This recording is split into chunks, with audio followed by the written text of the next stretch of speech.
Very good morning बच्चा party. एक बार फिर से आप लोगों का स्वागत है हमारे YouTube channel Piyush ji math में।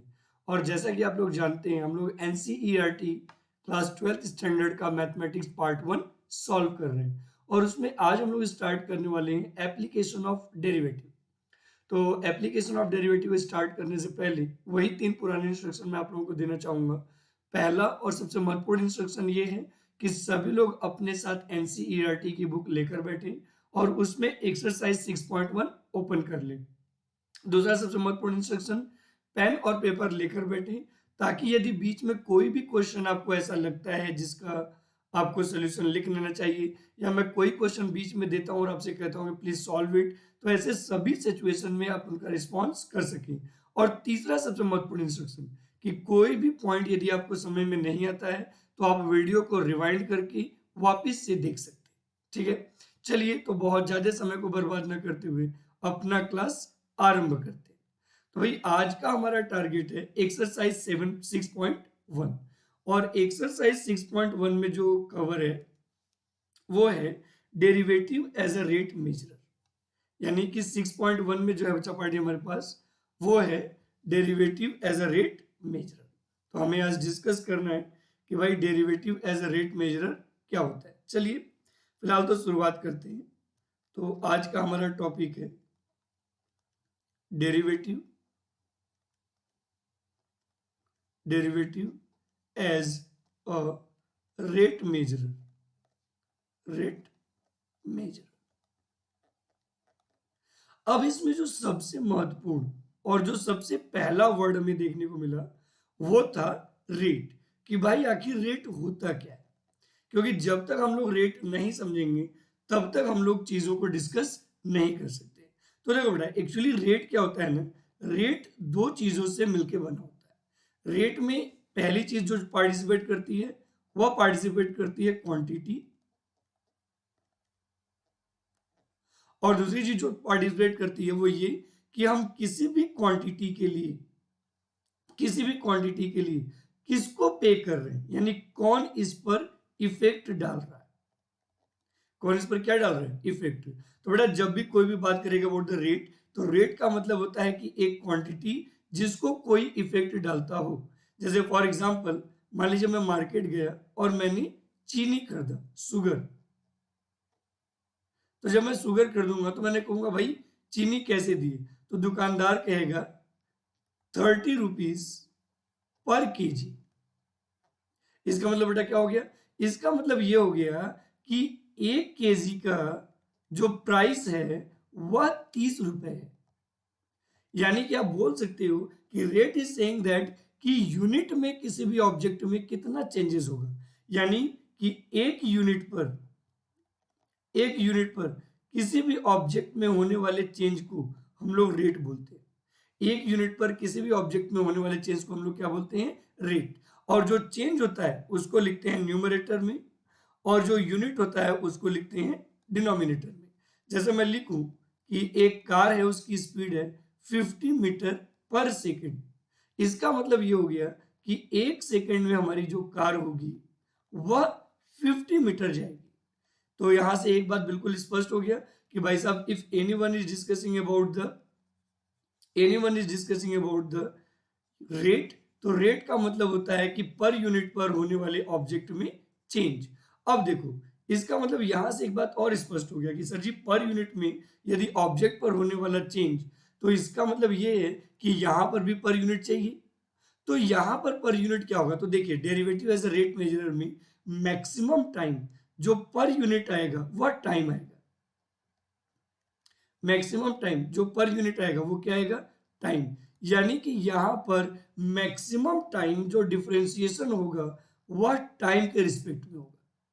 किसके रिस्पेक्ट में होगा, टाइम के रिस्पेक्ट में। अब क्वेश्चन ये राइज होता है कि सर जी ठीक है, रेट तो हमें समझ में आ गया कि पर यूनिट पर किसी भी ऑब्जेक्ट में होने वाला चेंज, और डेरिवेटिव एज अ रेट मेजरर में पर यूनिट के तौर पे मैक्सिमम टाइम रोल प्ले करेगा। लेकिन हमें ये बताइए कि इसमें क्वेश्चन किस टाइप के आएंगे और हम क्वेश्चन को सॉल्व कैसे करेंगे। तो बच्चा पार्टी बेसिकली जो derivative as a rate measure होता है उसमें वर्ड प्रॉब्लम आते हैं। अब मेरी बात ध्यान सुनिएगा, उसमें हमें वर्ड प्रॉब्लम आएगा। अब वर्ड प्रॉब्लम को सिंप्लीफाई करने के लिए आपको दो चीजों पे फोकस करना पड़ेगा। एक फोकस करना पड़ेगा कंडीशन पर कि कंडीशन क्या क्या दिया है, और दूसरा फोकस करना पड़ेगा कि इक्वेशन कैसे फ्रेम करें, इक्वेशन कैसे बनाए। अगर से ये दो चीजें हम लोगों ने कर लिया तो बच्चा party application of derivative equations जिंदगी में नहीं रुकेंगे। और यदि आपने ये दो काम नहीं कर पाए तो फिर आप चाहे जितना भी मेहनत कर लो, एप्लीकेशन ऑफ डेरिवेटिव क्वेश्चन आपसे नहीं बनेंगे। अब क्वेश्चन ये राइज होता है कि सर जी इक्वेशन मतलब वो क्या, और किसी भी इक्वेशन को देखकर कैसे पता करेंगे कि हमारा इक्वेशन सही है या गलत। तो बेटा एक चीज याद रखिएगा, जब भी आप इक्वेशन बनाएं तो अगर से आपके इक्वेशन में यह दोनों क्वालिटी दिख रहा है तो आपका इक्वेशन सही है। अगर से आपका इक्वेशन में यह दोनों क्वालिटी को छोड़कर कुछ और दिख रहा है, मतलब आपको अपने इक्वेशन में इंप्रूवमेंट की जरूरत है। तो पहली बात, आपका जो इक्वेशन है वह टू वेरिएबल का ही होना चाहिए। आप कहोगे टू वेरिएबल म्हणजे, टू वेरिएबल मतलब एक नोन जिसकी वैल्यू हमें दिया है, और दूसरा अननोन। दूसरा क्या होना चाहिए, अननोन। इन दोनों को छोड़कर यदि आपकी इक्वेशन में तीसरा वेरिएबल प्रेजेंट है तो समझ लीजिएगा कि आपका इक्वेशन गलत है। अब दूसरी बात, दूसरी सबसे महत्वपूर्ण बात, कि अगर से दो वेरिएबल को छोड़कर तीन वेरिएबल आ जाए, तीन वेरिएबल आ जाए तो आपका टारगेट होना चाहिए, अगर से तीन वेरिएबल आ जाए तो आपका टारगेट होना चाहिए कि तीसरे वेरिएबल को नोन और अननोन के वेरिएबल के फॉर्म में कन्वर्ट करना। तो मैं यहां से सिर्फ और सिर्फ स्पष्ट तरीके से एक ही बात कहना चाहूंगा कि यदि आप लोग डेरिवेटिव एज अ रेट मेजरर की वर्ड प्रॉब्लम को हैंडल करना चाहते हैं या एप्लीकेशन ऑफ डेरिवेटिव के वर्ड प्रॉब्लम को हैंडल करना चाहते हैं तो पहले आपको इक्वेशन बनाना आना चाहिए। अब इक्वेशन बनाने के लिए आप अपने क्वेश्चन को ध्यान से पढ़िए, वहां पर कुछ डेटा दिया गया होगा और किसी की वैल्यू पूछी गई होगी।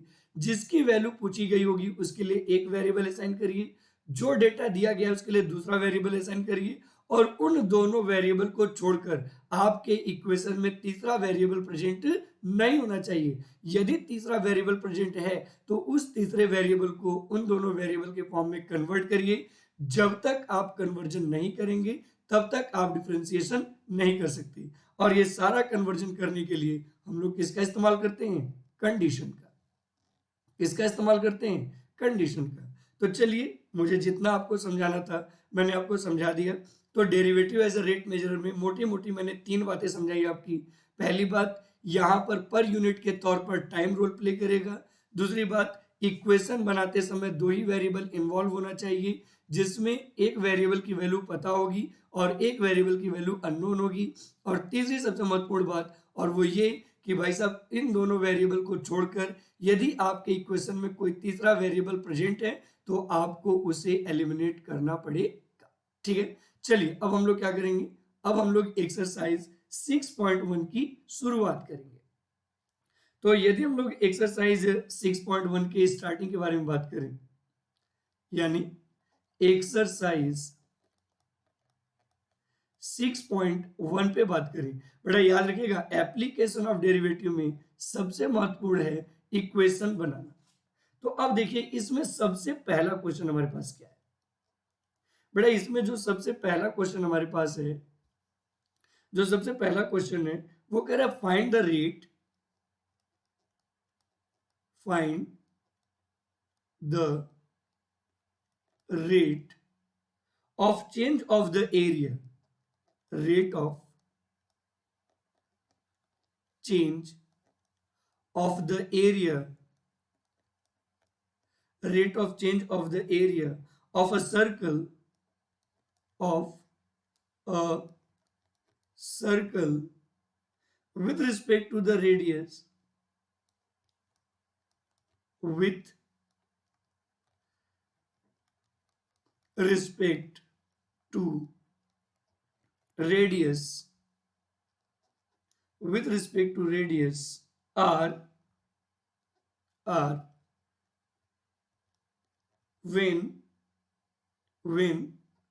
फर्स्ट, हमें फर्स्ट क्या दिया है बच्चा पार्टी, यहां पर फर्स्ट में दिया है कि जब रेडियस r जो है वह 3 सेंटीमीटर।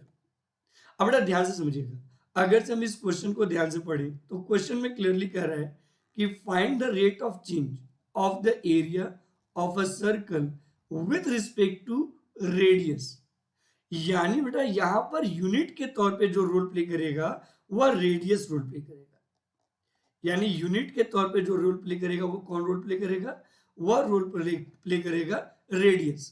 तो हमने क्या कहा था, हमें सबसे पहले एक इक्वेशन बनाना पड़ेगा और उस इक्वेशन में हमें सबसे पहले एक इक्वेशन बनाना पड़ेगा और उस इक्वेशन में यह इंश्योर करना पड़ेगा भाई साहब कि हमारे पास इक्वेशन में दो ही वेरिएबल हो, एक नोन और एक अननोन। तो बेटा हमें rate of change of area पूछा है, यानी कि यहां पर एरिया हो गया unknown is equal to radius दिया है तो इसको हम लोग लिख सकते हैं पाई are square.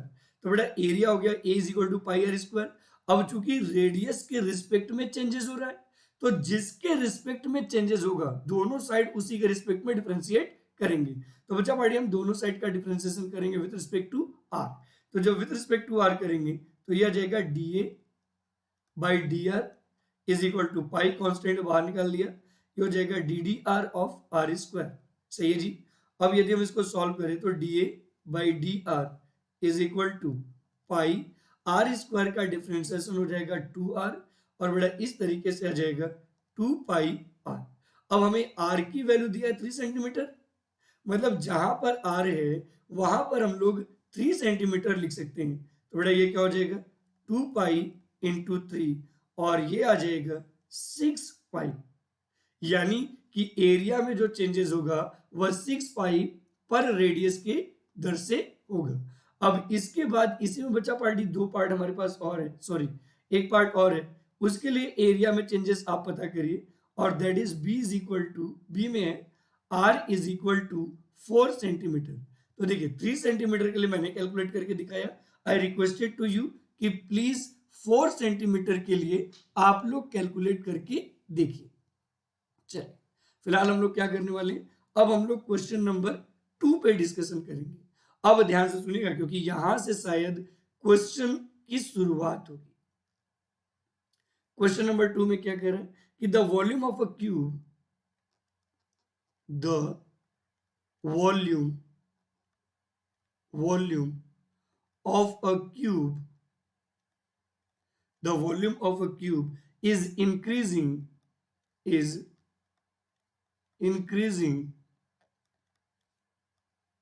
increasing at the rate of 8 centimeter cube per second, 8 centimeter cube per second. How fast is the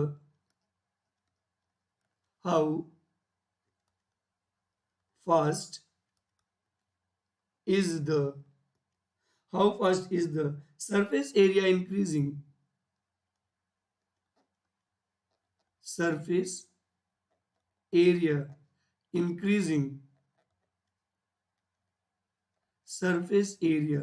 increasing when the length of an edge is 12 centimeter, when the length of an edge is 12 centimetre. चलिए ये बहुत सही प्रश्न है। अगर से हम इसके सॉल्यूशन के बारे में बात करें तो बड़ा क्वेश्चन में कह रहा है कि हमें एक क्यूब दे दिया, मान लीजिए हमें इन्होंने एक क्यूब दे दिया लाइक दिस, इस तरीके का एक क्यूब दे दिया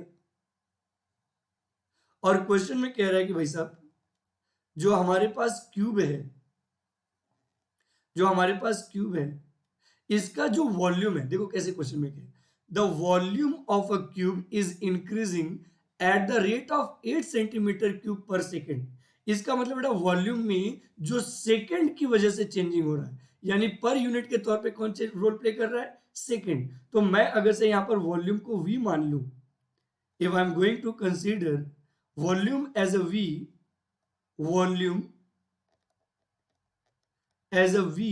तो बेटा हमें dv बाई dt दिया। क्यों? क्योंकि यहां पर चेंजेस हो रहा है टाइम की वजह से। तो dv बाई dt दे दिया 8 सेंटीमीटर क्यूब पर सेकेंड। फिर क्या कर रहा है, फिर कह रहा है कि हाउ फास्ट, देखो फिर कह रहा है कि how fast is the surface area increasing. यानी बेटा हमें सरफेस एरिया की इंक्रीजिंग पूछा है। तो जब हमें सरफेस एरिया की इंक्रीजिंग पूछा है तो व्हाट कैन वी डू, यहां से हम लोग क्या कर सकते हैं कि सरफेस एरिया को क्यों ना हम एस मान लें। तो ऐसे केस में हमसे ds बाई डी टी पूछ दिया।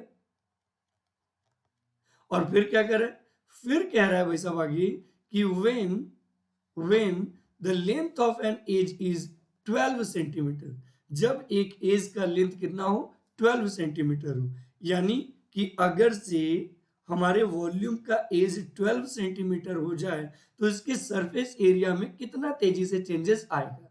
तो बेटा आपको तो पता ही है कि किसी भी क्यूब के वॉल्यूम का जो फॉर्मूला होता है वह साइड का क्यूब होता है। अब चूंकि हमें कंडीशन जो दिया है वह टी के रिस्पेक्ट में चेंजेस दिया है, तो हम दोनों साइड का टी के रिस्पेक्ट में डिफरेंशिएशन करेंगे। तो बेटा ये आ जाएगा dv by D T is equal to D D T of A cube. अब देखो बेटा फंक्शन का वेरिएबल है ए जबकि डी का वेरिएबल है टी, बोथ आर डिफरेंट। अब चूंकि दोनों डिफरेंट हैं इसलिए हम लोग यहां पर डिफरेंशिएशन करेंगे चेन रूल लगाकर।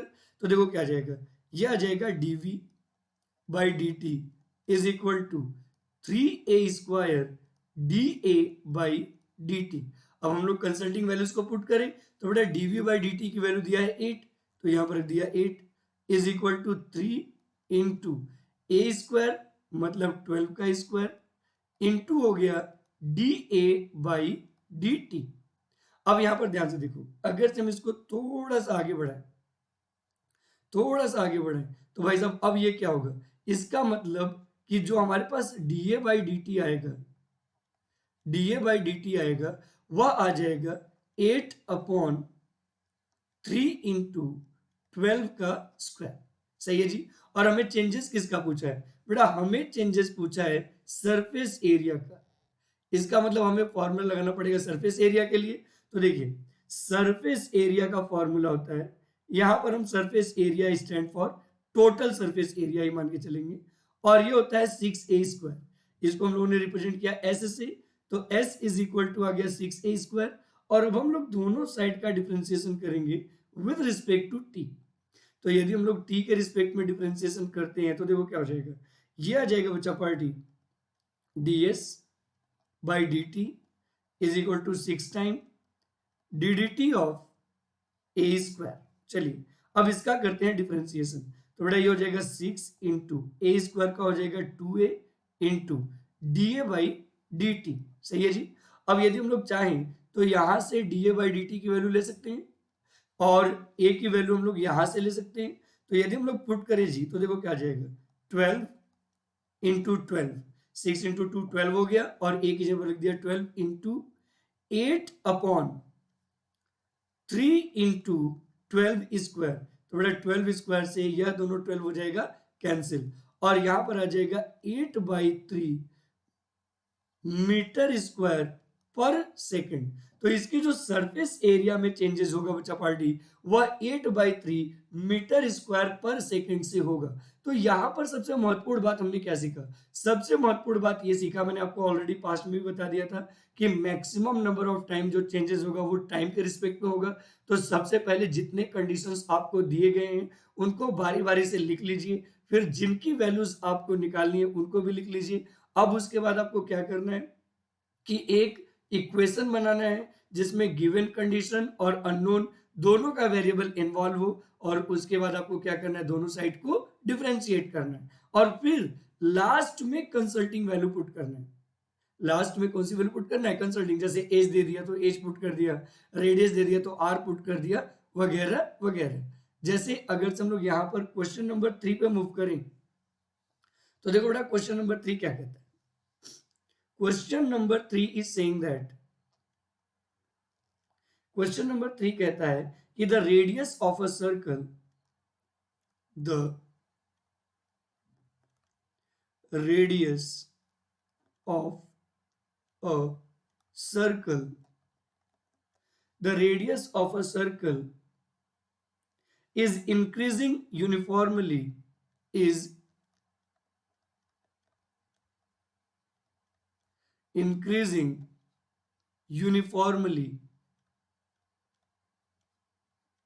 uniformly at the rate of 3 centimeter per second, at the rate of 3 centimeter per second, 3 centimeter per second. Find the rate at which, find the rate at which, find the rate at which the area of the circle is increasing. The area of the circle,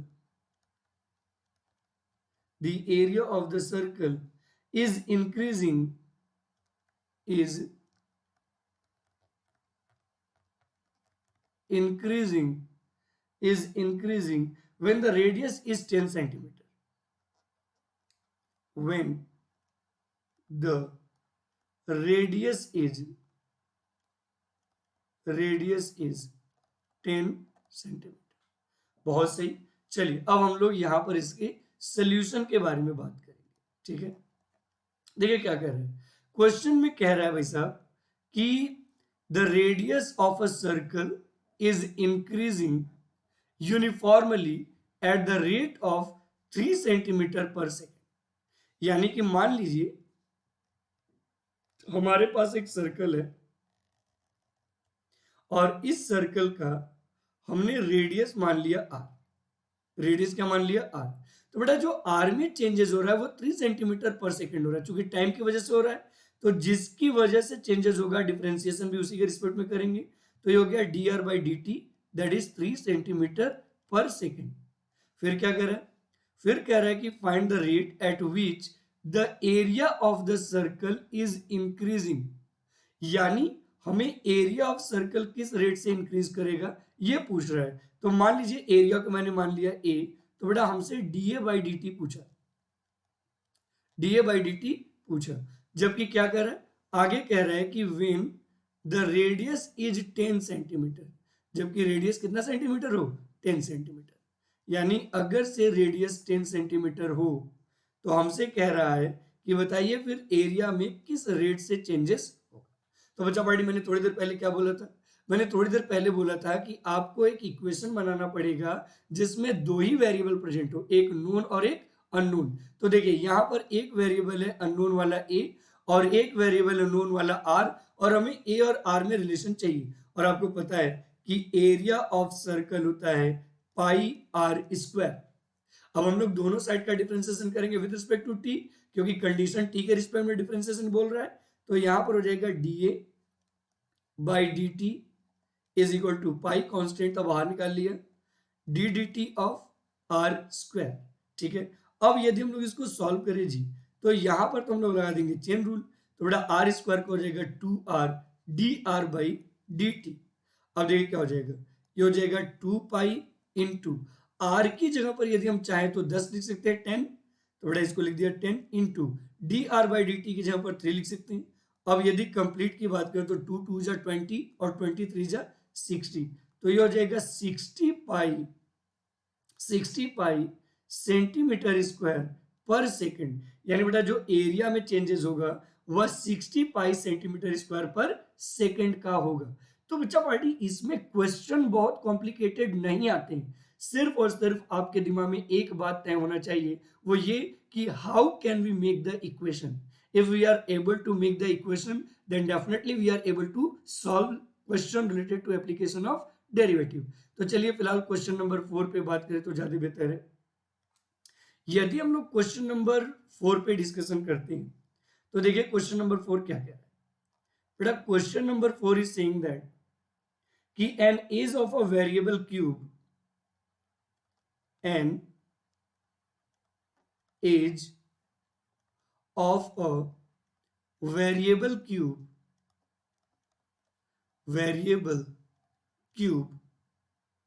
is is increasing increasing at the rate of at the rate of at the rate of 3 centimetre per second. यार हर बार 3 ही दे रहा है. 3 centimetre per second. How is the volume how is the volume how is the volume of the cube increasing of the cube increasing of the cube increasing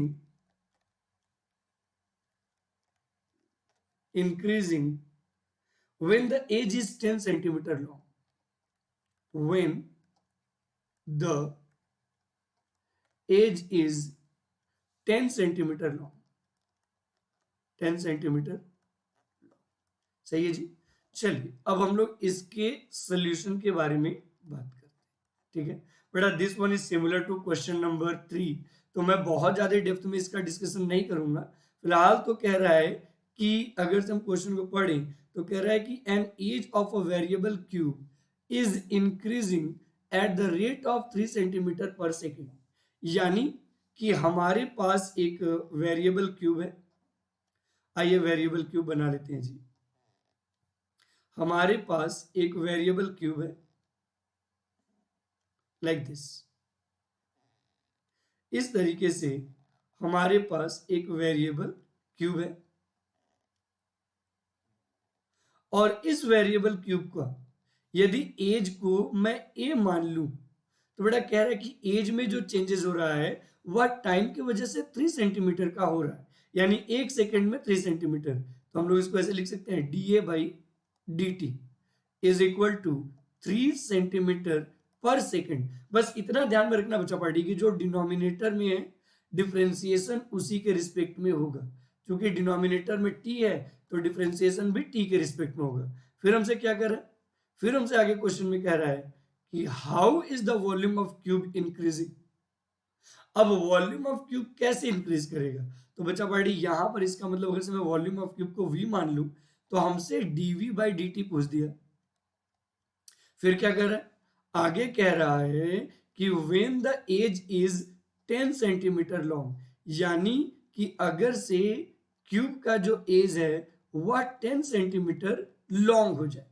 तो देखिए आपको मैंने क्या बोला, अब हमें इक्वेशन v और a के फॉर्म में लेना है. तो आपको तो पता ही है कि वॉल्यूम ऑफ क्यूब होता है साइड का क्यूब यानी एज का क्यूब. बचा पार्टी हम दोनों साइड का डिफरेंशिएशन करेंगे विद रिस्पेक्ट टू टी. तो यह आ जाएगा dv by D T is equal to D D T of A cube. ठीक है, आगे अगर हम लोग इसको प्रोसीड करें तो ये आ जाएगा dv by D T is equal to A cube मतलब 3a square D A by D T. अब देखो बेटा ए की जगह पर तो हम लोग 10 रखेंगे तो ये हो जाएगा 3 इंटू 10 का square into D A by D t की जगह पर हम लोग 3 लिखेंगे. तो देखो बेटा क्या हो जाएगा 3 3 9 और इंटू 100 ये आ जाएगा 900 सेंटीमीटर क्यूब पर सेकेंड. यानी कि जो क्यूब के वॉल्यूम में चेंजेस होगा अगर से उसके एज में चेंजेस 3 सेंटीमीटर पर सेकेंड का है तो जो क्यूब के वॉल्यूम में चेंजेस होगा वह 900 सेंटीमीटर क्यूब पर सेकेंड का होगा. तो मैं यहाँ पर एक बात एकदम स्ट्रेट फॉरवर्ड में और क्लियरली बोल सकता हूँ कि बेटा this all questions are not much complicated. सिर्फ और सिर्फ यहाँ पर 3 बातें यदि आप ध्यान में रखोगे तो आपको कभी भी दिक्कत नहीं होगा. पहली और सबसे महत्वपूर्ण बात यह है कि how can you frame the equation. दूसरी सबसे महत्वपूर्ण बात यह है कि इक्वेशन में वेरिएबल कौन कौन से हैं और इक्वेशन में वही वेरिएबल आने चाहिए. और तीसरी महत्वपूर्ण बात यह है कि किसके रिस्पेक्ट में हमें डिफरेंशिएशन करना है. ठीक है, चलिए फिलहाल हम लोग क्या करेंगे, इसके बाद हम लोग क्वेश्चन नंबर 5 पे बात करेंगे. ठीक है, now I am going to discuss about the question number 5. ध्यान से सुनने की कोशिश करिए बच्चा पार्टी. यह कह रहा है कि अ stone is dropped is dropped into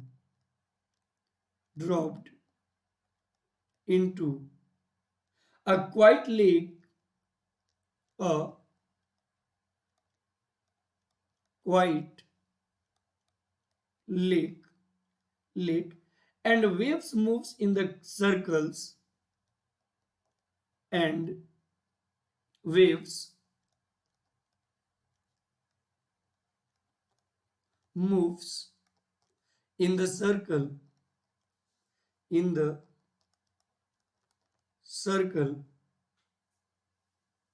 at the speed of 5 centimeter per second.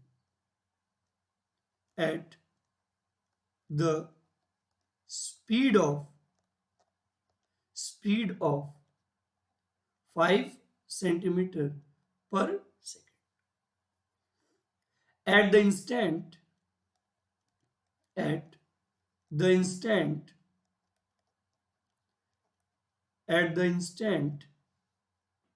when the radius of the circular wave is 8 centimeter, when the radius of a circular wave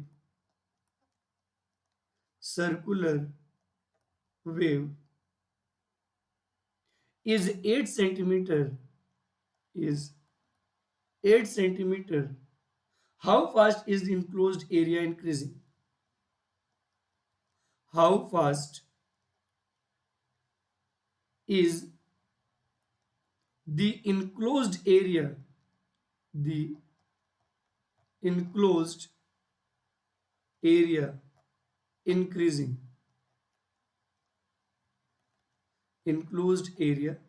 increasing? चल, अब हम लोग अपने मेन मुद्दे पर आ सकते हैं। बेटा अगर से हम लोग मेन मुद्दे पर आए, और यदि आपने कभी ध्यान से देखा होगा, यदि आप लोग कभी ध्यान से देखे होंगे तो बच्चा पार्टी आप एक चीज पाए होंगे कि जो वाटर ड्रॉप होता है वह कुछ इस तरीके से होता है।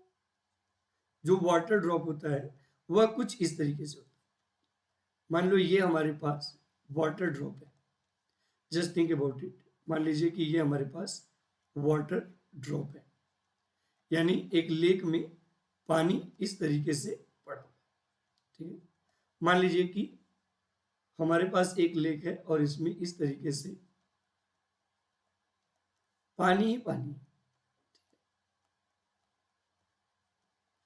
अब मेरी बात को थोड़ा ध्यान से सुनने की कोशिश करिए बेटा, क्योंकि अब मैं जो बताने वाला हूं वह थोड़ा महत्वपूर्ण है, थोड़ा सा इंपॉर्टेंट है, ठीक है। मुझे पता है कि मैं थोड़ा स्लो चल रहा हूं, लेकिन 5 क्वेश्चन या 6 क्वेश्चन एक लेक्चर में सफिशियंट होता है। मेरी बात ध्यान सुनिएगा। हमने इसमें एक स्टोन ड्रॉप किया, इस तरीके का एक स्टोन ड्रॉप किया। तो बेटा जब स्टोन इसमें टच करेगा सरफेस पे तो वह एक छोटा सर्कल बनाएगा, फिर उसके बाद एक बड़ा सर्कल बनाएगा, फिर उसके बाद एक यह बड़ा सर्कल बनाएगा, और यह तब तक बनाता जाएगा, यानी कि कंटिन्यूअस बेसिस पर इसका जो रेडियस है वो इंक्रीज करेगा। और बेटा जितना तेजी से इसका रेडियस इंक्रीज करेगा उतना ही तेजी से इसका एरिया भी क्या होगा, इंक्रीज करेगा। यानी कि अब देखो क्वेश्चन में क्या कह रहा है, कह रहा है कि अ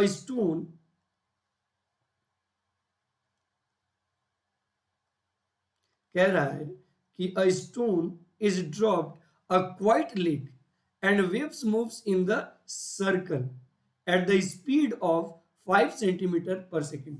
यानी इसका रेडियस जो है वह 5 सेंटीमीटर पर सेकंड की स्पीड से चेंज हो रहा है। तो मैंने मान लीजिए रेडियस को r मान लिया, तो बेटा यहाँ पर dr/dt को हम लोग 5 सेंटीमीटर पर सेकंड बोल सकते हैं, सही है। फिर क्या कर रहा है, फिर आगे क्वेश्चन में कह रहा है कि at the instant when the radius of a circular wave is 8 centimetre, यानी कि किसी क्षण यदि सर्कुलर वेव का जो रेडियस है वह 8 सेंटीमीटर हो जाए तो क्या कर रहा है, तो कह रहा है कि how fast is enclosed area increasing, यानी कि एरिया कितना तेजी से इंक्रीज होगा। तो बेटा यदि एरिया को मैं ए मान लूं तो हमसे कह रहा है कि बताइए dA/dt कितना तेजी से चेंज होगा। तो भाई सीधी सी बात है, यहाँ पर जो फॉर्मूला फ्रेम होता है एरिया ऑफ सर्कल का वो होगा पाई आर स्क्वायर। हम लोग दोनों साइड का डिफ्रेंसिएशन करेंगे विद रिस्पेक्ट टू टी, तो ये क्या आएगा, ये आ जाएगा D A by D T is equal to pi, constant अब आर कर लिया, और ये हो जाएगा D D T of R square. अब यदि इसके आगे हम लोग इसको सिंप्लीफाई करें, अब यदि इसके आगे हम लोग इसको सिंप्लीफाई करें तो बेटा ये क्या होगा, आर स्क्वायर का डिफ्रेंसिएशन करेंगे तो ये हो जाएगा 2 pi r d r by D T. अब हमें वैल्यूज पुट करना है, तो देखो बेटा d r by D t की जगह पर पुट करेंगे 5 और आर की जगह पर पुट करेंगे 8। सही है, तो आइए इन वैल्यूज को पुट यदि हम लोग करें तो देखिए बच्चा पार्टी क्या आ जाएगा, ये आ जाएगा 2 पाई इंटू 8 इंटू 5, और बेटा ये आ जाएगा 80 पाई सेंटीमीटर स्क्वायर पर सेकंड। यानी कि बेटा वेव के जो सर्कुलर एरिया में चेंजेस आएगा वह आएगा 80 पाई सेंटीमीटर स्क्वायर पर सेकंड का। तो यह एक बड़ा ही महत्वपूर्ण कॉन्सेप्ट है और इसको आप लोगों को अपने दिमाग में सदैव के लिए फिट रखना पड़ेगा। You will have to keep in your mind because this all points are very very important. तो बच्चा पार्टी यदि हम लोग चाहें तो एक क्वेश्चन और बना सकते हैं, दैट इज क्वेश्चन नंबर 6, क्योंकि अपने पास अभी समय बचा हुआ है ना, समय बचा हुआ है हमारे पास, तो क्यों ना एक क्वेश्चन और बना ले, क्वेश्चन नंबर 6। लेकिन मुझे लगता है कि शायद मैं क्वेश्चन नंबर 6 आप लोगों को देने वाला हूँ। पहले एक बार क्वेश्चन पढ़ते हैं, अगर से देने लायक हुआ, सिंपल हुआ तो मैं दूंगा, नहीं तो मैं बना दूंगा। देखिए क्वेश्चन नंबर 6 पे बात करें तो क्या कह रहा है, कह रहा है the radius of a circle, the radius of a circle, the radius of a circle is increasing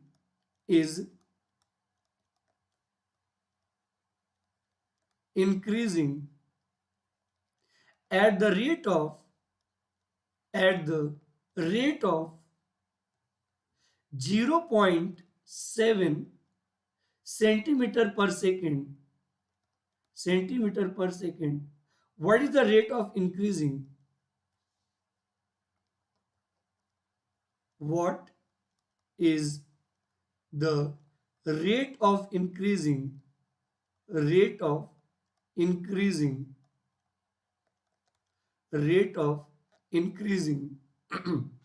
of its circumference?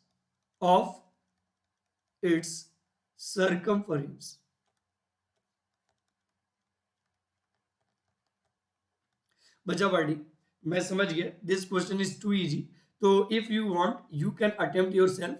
उसके लिए आपको क्या करना है, वीडियो को पॉज करिए और लगभग 1.5 मिनट के आसपास का समय लीजिए, because this question is not much complicated, ऊपर के 5 क्वेश्चन की तरह ये क्वेश्चन है। तो please I requested to you कि आप वीडियो को पॉज करिए और अपने क्वेश्चन को सॉल्व करने की कोशिश करिए। तो बच्चा पार्टी आज के लिए बस इतना ही करते हैं, मिलते हैं नेक्स्ट क्लास में इसी मुस्कुराहट के साथ। तब तक के लिए बहुत बहुत धन्यवाद and thank you very much for your great love and support. तो बच्चा party stay tune for exercise 6.1 question number 7 onwards. तो आज के लिए बस इतना ही करते हैं। और हाँ एक बात और, जितना आप लोगों ने हमारे YouTube पर प्यार और दुलार दिया है बच्चा पार्टी, उसके लिए आप सभी लोगों का बहुत बहुत धन्यवाद। इसी तरीके से अपना प्यार और दुलार बनाए रखिए। चलिए thank you and thank you very much.